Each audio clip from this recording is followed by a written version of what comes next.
Mais mettre un enfant qui n'est pas encore prêt, qui n'est pas mature, devant des stencils ou répondre à des questions qui sont totalement abstraites, si lui-même déjà, il n'est pas sorti de son imaginaire, parce qu'un enfant, et je l'ai souvent constaté, il mixe imaginaire et réalité. Et ça peut durer jusqu'à l'âge de 9 ans.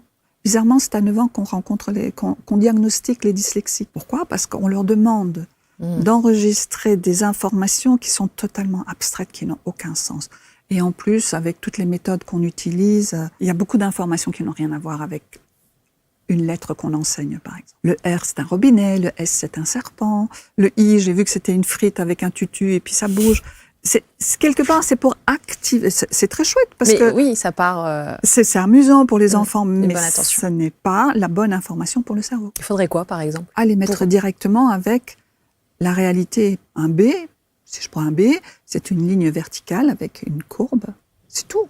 Et ça fait B. Pas aller chercher plus loin, finalement. Quelque chose d'assez simple. Les enfants ne sont pas stupides, on les prend trop pour des... J'ai l'impression quelque part que nous, adultes, on doit pouvoir leur apporter quelque chose. Il faut qu'on se complique la tâche. Et souvent, dans l'accompagnement que je fais, je dois rappeler aux parents, on simplifie, il faut descendre, C'est bien de le dire, ça. Voilà, simplifier, oui, ce serait absolument. un mot important dans ce qu'on dit. Simplifier.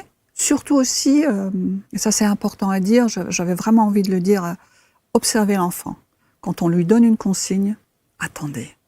Ne lui dites pas tout de suite, mais t'as entendu ce que j'ai dit ? Mais tu le fais exprès. Non. Ce qui apporte un stress, c'est ça qui... Ça met dans une dynamique qui n'est pas la bonne. Et puis ça... Souvent, on attend la réponse tout de suite. Et l'enfant, mais même un adulte... Oui, j'étais en train de penser à cela, en fait. Vous avez lu dans mes pensées. J'étais en train de me dire, finalement, un adulte, on ne lui laisse pas forcément le temps. Exact. Il doit répondre tout de suite. Mais non, les choses doivent arriver au cerveau. Et chez l'enfant, je vois que ça réfléchit. Puis le cerveau d'un enfant est plus immature, aussi, il se construit. Oui. Et puis peut-être l'enfant a simplement besoin d'un peu de temps pour répondre. Comme un adulte en aurait besoin aussi. Absolument.